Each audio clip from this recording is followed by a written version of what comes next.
19वां camp actually camp नहीं बल्कि एक पिकनिक टाइप की आउटिंग थी।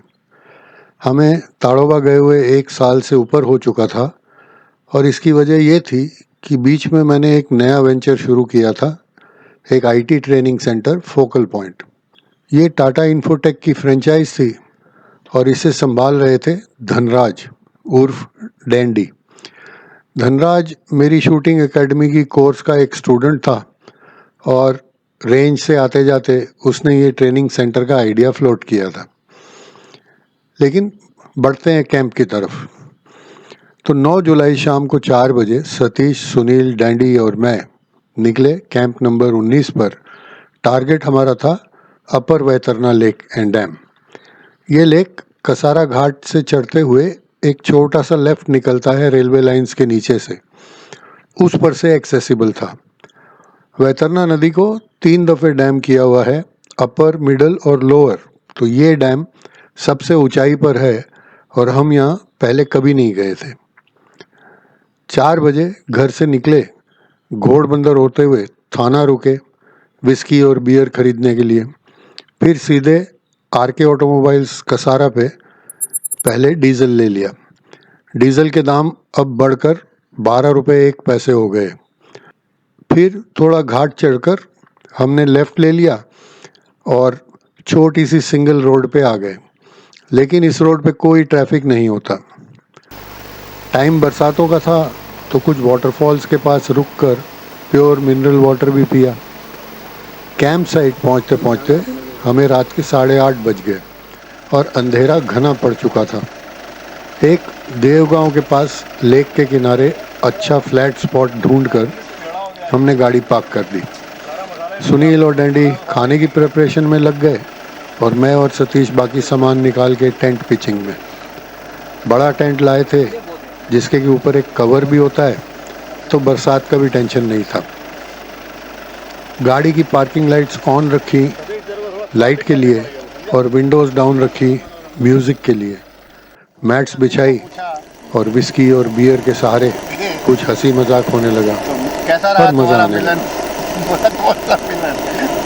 बख्शिया आया था, मतलब कहाँ आया था? अरे मेरे को चला बोल के गया मैं 1 घंटे में सबको मिल के आता हूँ गोकुल धाम जाके।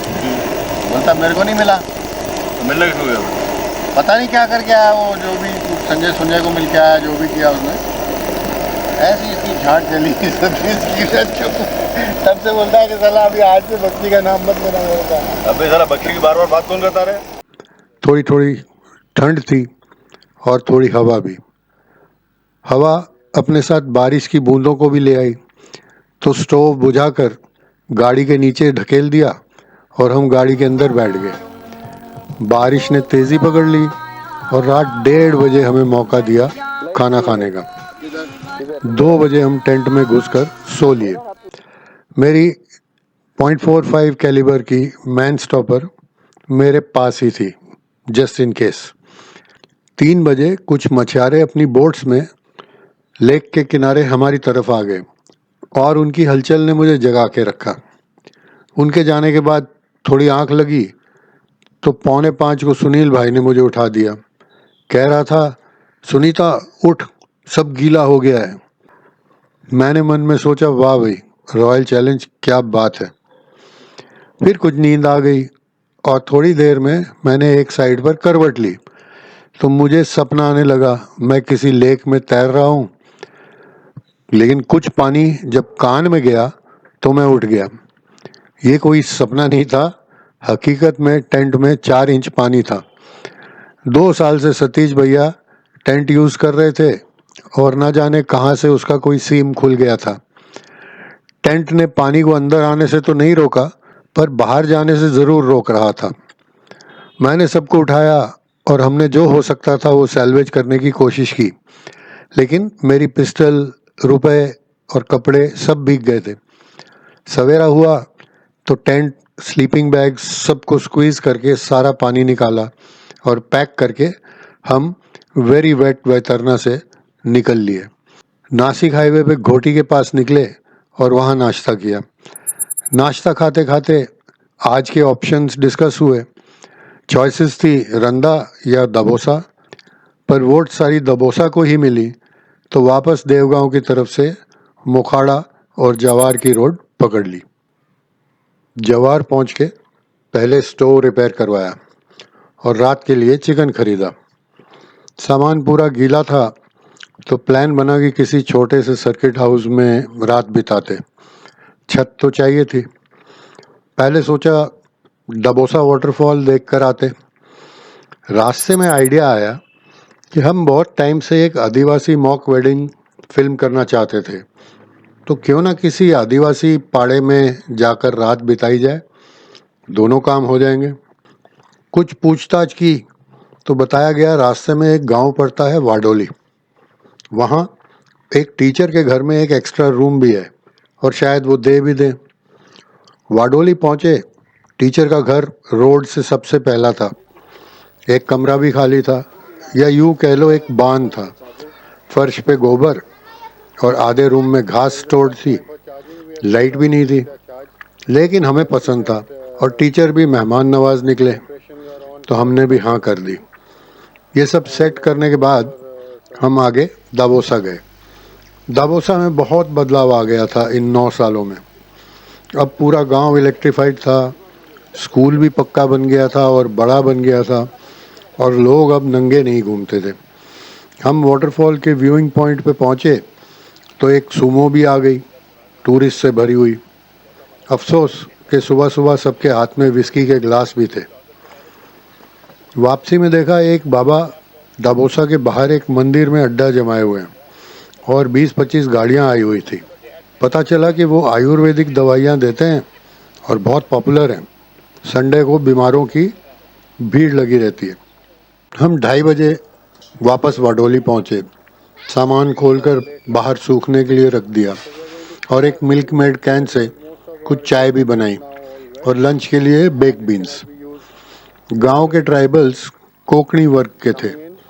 करीब 100 झोपड़े होंगे और आबादी शायद 500-600। सभी घर बम्बू और मिट्टी से बने हुए थे, सिवाय टीचर का जो पक्का घर था। लोग शायद अपना गुजारा सिर्फ पैडी फार्मिंग से ही करते थे।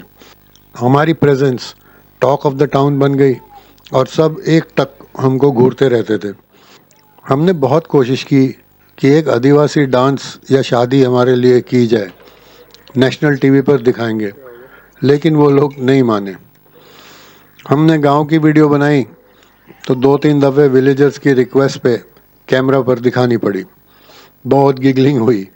शाम को कुछ लड़के क्रिकेट खेल रहे थे तो हम भी उनके साथ थोड़ा बहुत खेल लिए। टीचर की एक 7-8 साल की भतीजी प्रियंका बहुत ही सुंदर थी, तो मैंने कहा इसको मैं अडॉप्ट कर लेता हूँ, बॉम्बे ले जाऊँगा। उसके बाद नाराज़ टीचर की बीवी और प्रियंका मुझसे दूर भागने लगे। रात को सुनील बाबूजी ने क्या चिकन बनाया। विस्की के साथ कुछ देसी भी ट्राई की, लेकिन हमें उसका स्वाद नहीं भाया। लोगों के साथ बातें हुई गवर्नमेंट के वेलफेयर स्कीम्स के बारे में। गांव वाले काफ़ी वेल इन्फॉर्म्ड थे। रात 11:30 बजे हम उसी बांध में किसी तरह एडजस्ट होकर सो गए। मज़े की बात यह थी कि रात भर एक भी घर में लाइट बंद नहीं की, लाइट जलाकर ही सोते थे। रात को रोड पर एक जीप रुकी और काफ़ी देर आगे पीछे कर रहे थे। शायद वहाँ की लोकल पुलिस हो और हमारी गाड़ी गांव में खड़ा देख हैरान परेशान हो। सुबह चाय के लिए मिल्क मेड का डब्बा खोला तो उसमें से 32 मक्खियाँ निकली। मजाक नहीं कर रहा हूँ, गिनी थी। चम्मच से मक्खियों को हटाया और चाय बनाई। गांव में टॉयलेट्स तो होते नहीं हैं, तो खुले आसमान के नीचे ही बैठकर हल्के हुए। रात के बचे चिकन और चावल का नाश्ता किया और टीचर और प्रियंका को 125 रुपये देकर हम वापस बॉम्बे के लिए निकल लिए। जवार से घाट उतरे तो कुछ औरतें सर पर लकड़ी ले जा रही थी। सतीश ने गाड़ी रुकवाई उनकी पिक्चर्स लेने के लिए। इतने में एक 3 फुट लंबा सांप रोड पर आ गया हमारे पास। सतीश ने एक लकड़ी लेकर उसे पकड़ने की कोशिश की तो वो सरकता खिसकाता पजेरों के नीचे घुस गया और कहीं ऊपर गाड़ी में चढ़ गया। अब टेंशन हो गई कि ये कहीं अंदर आ गया तो मुसीबत। रास्ते में कुछ देर रुके कि सांप शायद अपने आप ही निकल जाए। शायद ये भी हो सकता है कि वो रास्ते में कहीं गिर गया हो, हमें नहीं पता। वाड़ा के पास एक नदी में बहुत सारी गाड़ियां और टेम्पो धोई जा रही थी, तो हम भी पजेरों को ले गए और अच्छी तरह धोया कि भाई कहीं भी अगर सांप बैठा हो तो शायद निकल जाए। चारोटी पहुंचे, हमेशा की तरह कुछ बियरें खरीदी और करीब 1:30 बजे तक हम एक यूनिक और बहुत वेट कैंप से घर लौटे।